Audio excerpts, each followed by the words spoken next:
নমস্কার বন্ধুরা, welcome back to my channel. শুরু করছি একটি ভিডিও টাইটেল থাম্বনেল থেকে বুঝতেই পেরেছেন ভিডিওটা হতে চলেছে টিনুকে নিয়ে। হ্যাঁ, তো আজকে হয়তো আপনারা টাইটেল বা থাম্বনেলে কোথাও একটা দেখে এসেছেন যে আমি এখানে বলছি যে টিনু তার শ্বশুরবাড়ি খুব তাড়াতাড়ি ফিরে যাচ্ছে, তাই তো? তো আসুন সেইটা নিয়ে আজকে ভিডিও। আজকে টিনু কোনো বড় ব্লগ দেয়নি, কিন্তু সে একটা শর্টস দিয়েছে, ঠিক আছে? সে শর্টসটা যতদূর সম্ভব ওই যেদিন ওই প্রমোশনাল ভিডিও করছিল সেদিন ওটা শ্যুট করেছিল। আচ্ছা, এই যেহেতু মানে এটা দেখে আমি আর একটা কথা বলতে চাই। আমি যখন ওর শর্টস ভিডিও নিয়ে এর আগে একটা ভিডিও করেছিলাম, সেখানে আমাকে একজন বলেছেন, মানে আমি বলেছিলাম যে ওর ক্যামেরাটাকে ধরে দিচ্ছে, ঠিক আছে? তো একজন বলেছেন যে ওটা দেখো মিরারে করেছে, আয়নাতে করেছে হয়তো বা। আমার যেটা মনে হচ্ছে আজকের শর্টসটাও আপনারা দেখবেন, ওখানে কিন্তু ক্যামেরা ওকে কেউ ধরে দিয়েছে। কারণ যদি একটা আয়নাতে করতো ওর হাতে কিন্তু মোবাইলটা থাকতো, তাই না? আমি যখন আয়নাতে কোনো কিছু শ্যুট করব আমাকে তো মোবাইলটা কোথাও রাখতে হবে, ওর হাতে থাকতো। এবং এখানে দেখা যাচ্ছে মোবাইলটা একবার সামনে এগিয়েছে, একবার পিছিয়ে গেছে, ঠিক আছে? তো সেটা অতটা কি এডিটিংয়ের মাধ্যমে হবে? মনে হয় না। সেই জন্য কেউ নিশ্চয়ই ওর ওই ভিডিওটা কিন্তু শ্যুট করে দিয়েছে। তো আজকে যেটা নিয়ে কথা বলবো সেটা হচ্ছে, আজকে ও যে শর্টসটা দিয়েছে সেখানে একটু অ্যাকশনটা ওভার হয়ে গেছে, ঠিক আছে? একটুখানি বেশি যেন মানে অতিরঞ্জিত হয়ে গেছে তার অ্যাক্টিংটা। এতটা বোধহয় অ্যাক্টিং না করলেও চলতো, যদিও দেখতে মোটামুটি খারাপ লাগছে না। সেখানে অনেক কমেন্টস এসছে, অনেক খারাপ কমেন্টস এসছে, অনেক ভালো কমেন্টস এসছে। তার মধ্যে দুটো কমেন্টস যেটা আমার প্রচণ্ড ভালো লেগেছে, আমি সেটা নিয়ে আজকে কথা বলবো। তার মধ্যে একজন করেছেন, অনেকে তো অনেক রকম সো প্রিটি বা অনেকে খুব খারাপ কমেন্টসও করেছেন। তার মধ্যে দুটো কমেন্টস আমি নামটা জানি না নেওয়াটা কতটা উচিত হবে, তবু আমি একটু নিচ্ছি অল্প করে হলেও। একজন স্বপ্না দি বলে একজন কমেন্টস করেছেন, টাইটেলটা আমি বললাম না। আর আরেকজন কমেন্টস করেছেন, মানে সেম কমেন্টস যেহেতু দুজন করেছেন, নিবেদিতা দি, ঠিক আছে? তো এই দুজন কমেন্টস করেছেন ওর শর্টসের ওখানে। তো সেটা এত মন ছুঁয়ে গেছে দুটো কমেন্টস। এবং কোথাও না কোথাও আমরা যারা ধরুন, দেখুন, আমরা ওদেরকে সোশ্যাল মিডিয়ায় দেখছি, তাই তো? আমরা ওদেরকে একরকম ভালোবাসছি, আমরা হয়তো ওদের অনেক ইমোশন দেখেছি, অনেক কিছু দেখেছি। 3-4 বছর ধরে এরা ব্লগ করছে। তো আজকে ওদের যা পরিস্থিতি, মানে টিনুর বলুন বা ফোনদীপের বলুন, বা সব থেকে বড় কথা ওই বাচ্চাটার যা পরিস্থিতি, সেটা কিন্তু আমাদের কারোরই দেখতে খুব একটা ভালো লাগছে না। তার কারণটা হচ্ছে আমরা কিন্তু প্রত্যেকে দেখতে চাই যে ওরা খুব ভালো থাক, ওরা সবাই একসাথে থাক, ওরা মানে কি বলবো, ওরা বেশ একটা ফ্যামিলি হয়ে থাক, যেরকম আমরা দেখতে কিন্তু অভ্যস্ত ছিলাম। কিন্তু এখন এই মুহূর্তে আমরা যেভাবে দেখছি ওদেরকে, সেটা কিন্তু আমরা সত্যি মেনে নিতে পারছি না। অনেকে বিশ্বাস করুন খুব খারাপ লাগে। এখন দেখুন, ওদের মধ্যে যেহেতু ডিভোর্স কেস ফাইল হয়েছে বা ডিভোর্সের ব্যাপার চলছে, সেখানে কি ওদের ডিভোর্স হয়ে যাবে? একটা কথা বলি, আমাদের judicial system, Indian judicial system এবং যারা মহামান্য বিচারপতিরা থাকেন, তারা কিন্তু কখনোই চান না একটা ফ্যামিলি ভেঙে যাক, ঠিক আছে? একটা সংসার শেষ হয়ে যাক। এখানে দুপক্ষের মধ্যে যদি কন্টেস্ট হয়, তাহলে একজনও যদি সংসার করতে চায়, আগ্রহী থাকে, তাহলে কিন্তু কোর্ট তাদের মানে যথাসাধ্য চেষ্টা করে সেই সংসারটাকে জুড়ে দিতে। এবং এটা কিন্তু সমস্ত ক্ষেত্রে কিন্তু এটা একই রকম হয়ে থাকে। তাদের মিডিয়েশন প্রসেস হয়, তাদের অনেকবার মিডিয়েশন হয়, অনেকবার একসাথে বসানো হয়, কোথায় সমস্যা, কি সমস্যা আর হবে না, এই পয়েন্টগুলো লিখে দেওয়া হচ্ছে। যদি ধরুন এরকম অনেক হয় যে তারা সমস্ত কিছু হয়তো মিটমাট হয়ে গেল, কেসটা একদম শেষ হয়ে গেল, তারপরেও কিন্তু কোর্টকে গিয়ে জানাতে হয় যে তারা কতটা ভালো আছেন। এবং এরকম কিন্তু ফ্যামিলি জুড়ে যায়, কারণ মিডিয়েশন এমন একটা প্রসেস যেখানে কিন্তু চেষ্টা করা হয় তাদের মধ্যে সেটেলমেন্ট করার। সেটা হয়তো তাদের ডিভোর্স যদি তারা চান, সেখানে অ্যালিমনি একটা সেটেলমেন্ট হয়। এছাড়াও কিন্তু তাদেরকে তাদের সংসারটা জুড়ে দেওয়া হয়, কারণ স্বামী স্ত্রীর সম্পর্ক ভীষণ মানে একটা খুব নাজুক একটা সম্পর্ক, যেখানে খুব সেন্সিটিভ একটা সম্পর্ক, সেটা অনেকভাবে ভেঙে যায়। কিন্তু এদের ক্ষেত্রে আমরা যেটা দেখছি, সেখানে কিন্তু সম্পর্কটা একটু অন্যরকমভাবে শেষ হতে যাচ্ছে। আমি হতে যাচ্ছে এই কারণে বললাম, আমরা কেউই চাই না সম্পর্কটা শেষ হয়ে যাক, আমরা অনেকেই চাই না, বিশ্বাস করুন। আজকে যখন ওই বাচ্চাটার মুখটা মনে পড়ে তখন কিন্তু মনে হয় টিনু যদি একটি বার ওর মানে শ্বশুর বাড়িতে ফিরে যায়, একটি বার যদি, এখন জানি না কেন এই টিনুর না তার ওই ছোট্ট বেবিটাকে নিয়ে কোলের মানে নিয়ে ভীষণ রিলসগুলো খুব আসছে জানেন, এবং ওগুলো দেখছি বিশ্বাস করুন এত খারাপ লাগছে, মানে জাস্ট কি বলবো, একটা কোথাও না কোথাও একটা চাপা কষ্ট অনুভব করছি। হ্যাঁ, কারণ আমরা যারা মা তারা আমাদের সন্তানকে বড় হয়ে যাওয়ার পরও আমরা তাদেরকে না দেখবেন খুব বড় হয়ে গেলে তাদেরকে ঠিক জড়িয়ে ধরে আপনার যখন ইচ্ছে হবে আপনি আদর করতে পারবেন না, ঠিক আছে, এটা আমিও ফিল করি। আমার মেয়ের বয়স 15, হয়তো আমার খুব ইচ্ছে করছে ওকে একটু হাক করি আদর করি, কিন্তু ও তখন একটু বিরক্ত হচ্ছে না, আমি বড় হয়ে গেছি, বা বাইরে হয়তো ওকে একটুখানি আমি বাইরে বেরিয়েছি, হয়তো রাস্তার মধ্যে একটু আদর ফাদর, না আমি বড় হয়ে গেছি এখন আমাকে এভাবে করবে না। হ্যাঁ, তো এইগুলো জিনিসগুলো থাকে, কিন্তু বাচ্চা যখন ছোট থাকে তো এরকম কোনো ব্যাপার থাকে না, তাই না? আমরা আমাদের ইমোশনটাকে ওদের কাছে প্রকাশ করে দিই এবং সেটা কোনো রকমভাবে কোনো কিছু থাকে না, মানে মানে ওদের এত ওরা এমবারেস ফিল করে না, এটাই হচ্ছে ব্যাপার। তো আজকে যখন টিনুকে দেখছি ওই রিলসগুলো, বিশ্বাস করুন এত খারাপ লাগছে। এই এই বয়সে মেয়ে মানে সে তার সন্তানের থেকে দূরে চলে গেছে, কী কারণে গেছে আমরা অবশ্যই জানি। আমি এবারে অনেক কথা বলে ফেললাম, আমি কমেন্টস দুটো একটু পড়বো এবং আপনারাও বুঝতে পারবেন আমি কেন কমেন্টস দুটো আজকে একটুখানি আলোচনা করতে চাইছি। সেটা হচ্ছে স্বপ্নাদি যেটা লিখেছেন ওর নামটা দিয়ে, টিনু আমি তোমার বড় দিদির মতো, যা করেছো করেছো, সংসারে ফিরে যাও। ওর হাজব্যান্ডের নামটা দিয়েছে ফোনদীপের সাথে যোগাযোগ করো, দেখবে সব ঠিক হয়ে গেছে। ভুল মানুষ মাত্রই হয়ে থাকে, বাচ্চাটার মুখের দিকে তাকিয়ে আবার সংসার করো, এবং কে কি বললো তাতে কিছু আসা যায় না। মানুষের কাজই হলো মানুষকে ছোট করা। আজকের সোমনাথ মন্দিরের কথাটা বলেছে, দেখো ওরা কিন্তু আবার সংসার করছে, খুব ভালো আছে, তুমি ফিরে যাও তোমার হাজব্যান্ডের কাছে, ক্ষমা চাও, দেখবে তোমার শ্বশুর শাশুড়ির কাছেও ক্ষমা চাও, দেখবে মানে ক্ষমা চাইলে কেউ ছোট হয় না, উনি এরকমই লিখতে চেয়েছেন। এবং তোমার সন্তান আছে এবং তোমার বাবা মাকে তো দেখেছো, তারা যদি তোমার ভালো চাইতো তাহলে তোমাকে লোকের বাড়ি কাজ করতে পাঠাতো না, এটা তোমার জীবন নয়।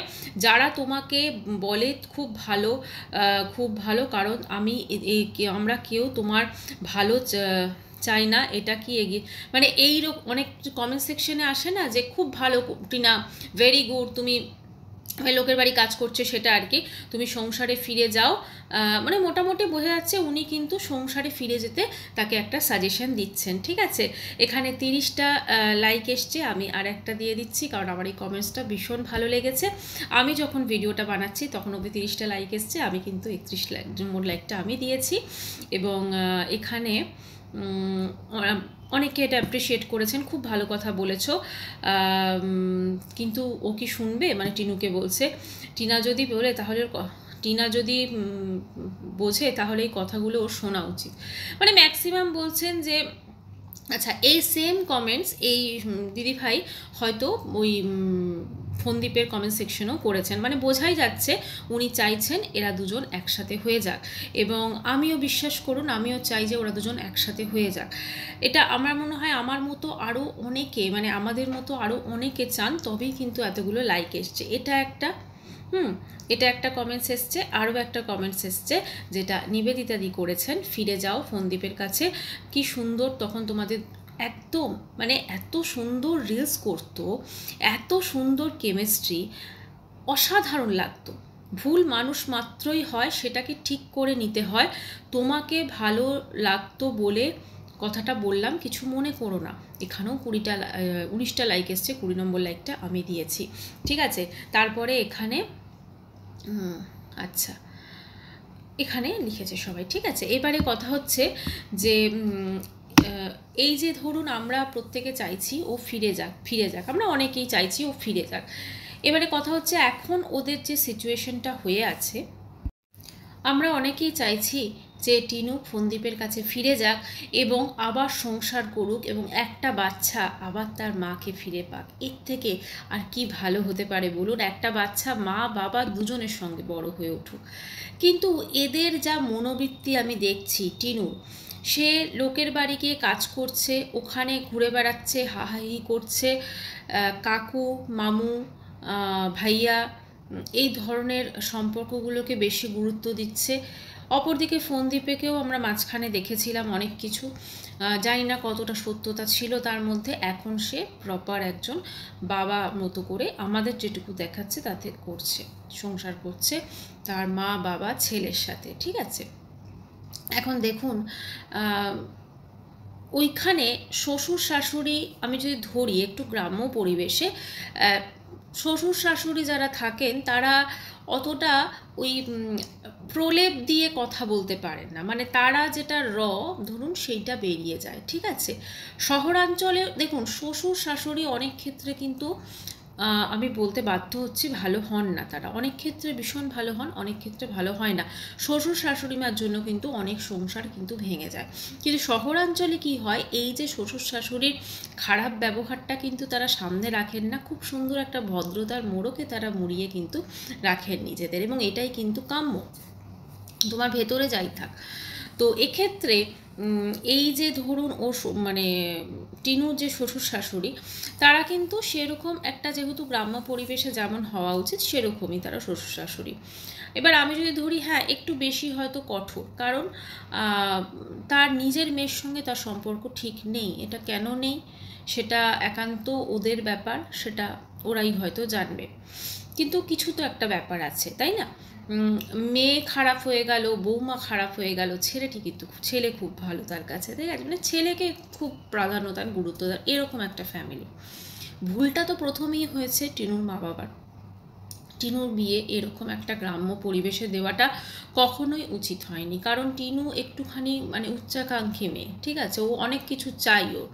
তো সেই চাওয়াটার জন্য ওর বিয়েটা হওয়া উচিত ছিল কোনো ছেলে বাইরে চাকরি করে, একটু বেটার চাকরি করে, একটু বাইরে বাইরে ঘুরবে, ওরকম কিন্তু বিয়ে দেওয়া উচিত ছিল। যাই হোক, বিয়ে হয়ে গেছে, 5 বছর সংসার করেছে, একটা পুত্র সন্তান হয়েছে ফুটফুটে।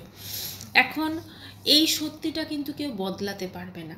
আজকে ওরা দুজন যে ডিভোর্স কেস লড়ছে, আমি জানি না যে ওদের ডিভোর্স কেসটা কী সিচুয়েশনে আছে বা কী পরিস্থিতিতে আছে, সত্যি কি ওদের ডিভোর্স হয়ে যাবে বা ওরা দুজনে কি ডিভোর্স চাইছে, সেটা তো ইউটিউবে এসে বলার কথাও নয়, সেটা একান্ত কোর্টের ব্যাপার।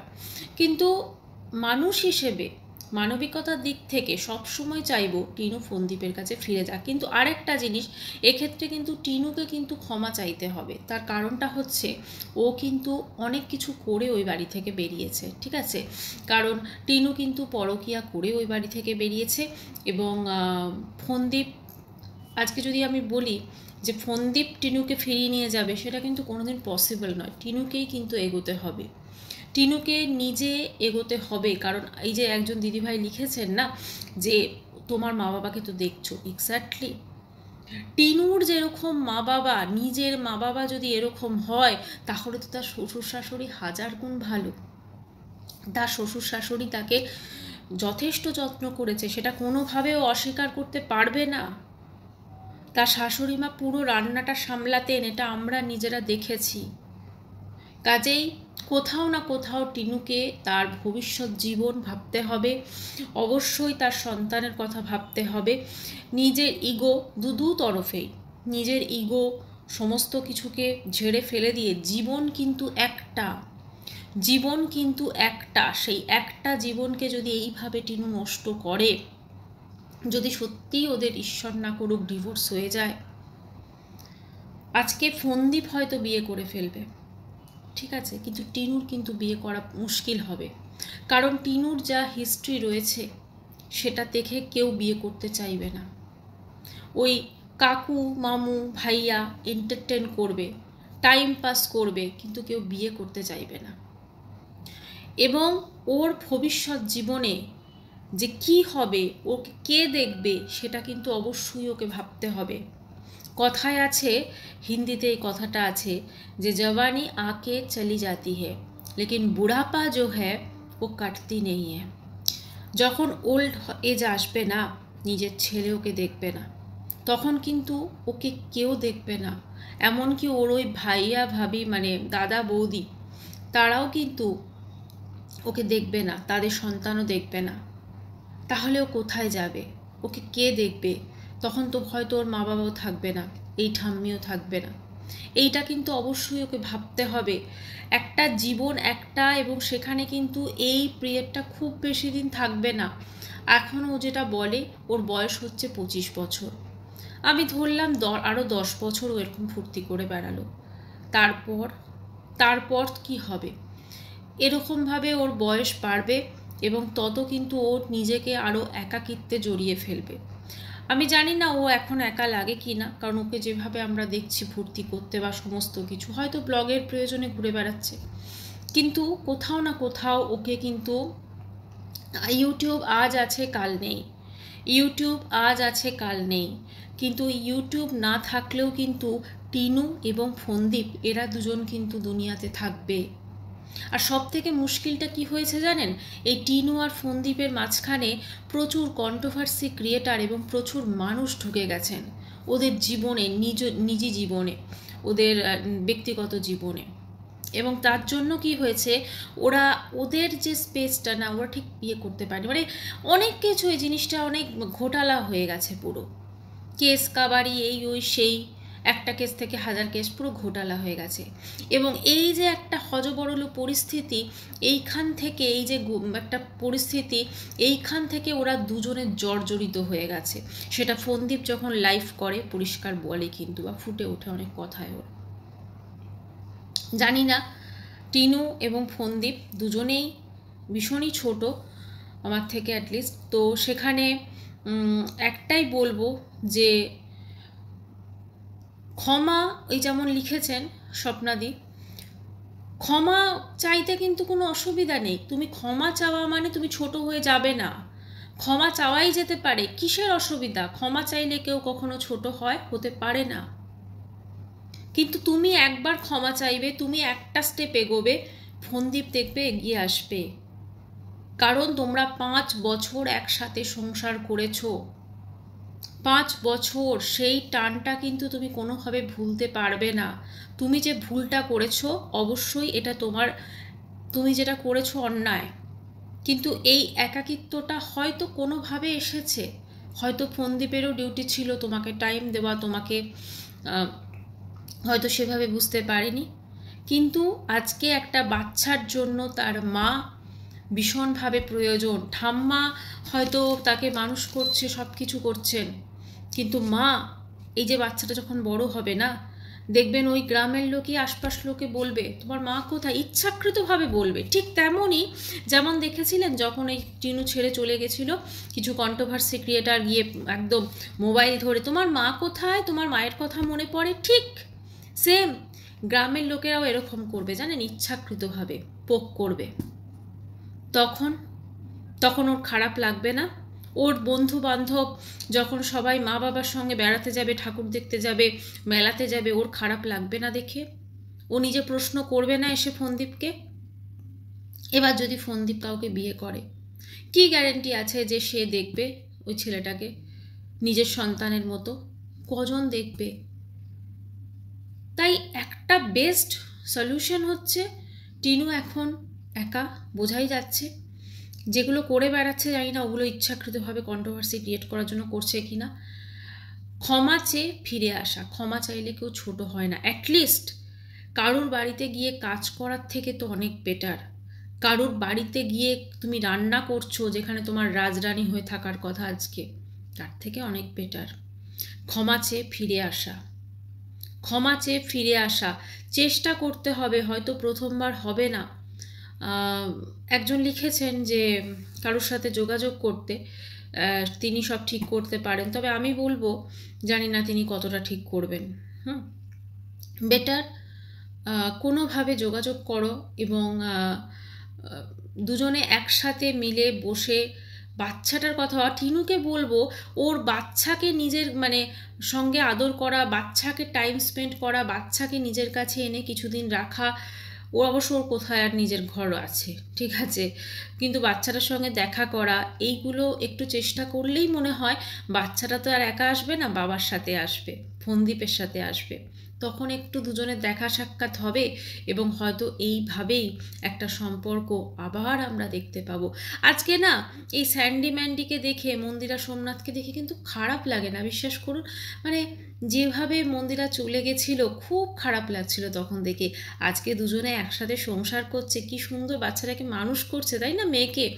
এইটা দেখে কত ভালো লাগে বলুন তো, একটা কত শান্তি আসে। আজকে যদি আমরা দেখি টিনু ফোনদীপ একসাথে হয়ে গেছে, এর থেকে ভালো কি কিছু হতে পারে আপনারা বলুন। এটার মতো ভালো মানে আমরা জাস্ট, এরা তো একটা তাহলে এক্সাম্পল ক্রিয়েট করবে, তাই না, যে আমরা একসাথে হয়ে গেছি। যাই হোক, এই আশাটার সাথেই এই ভিডিওটা শেষ করছি। সব কিছু ভালো হোক, সবাই ভালো থাকুক। চ্যানেলটি ভালো লাগলে সাবস্ক্রাইব করুন। বাই।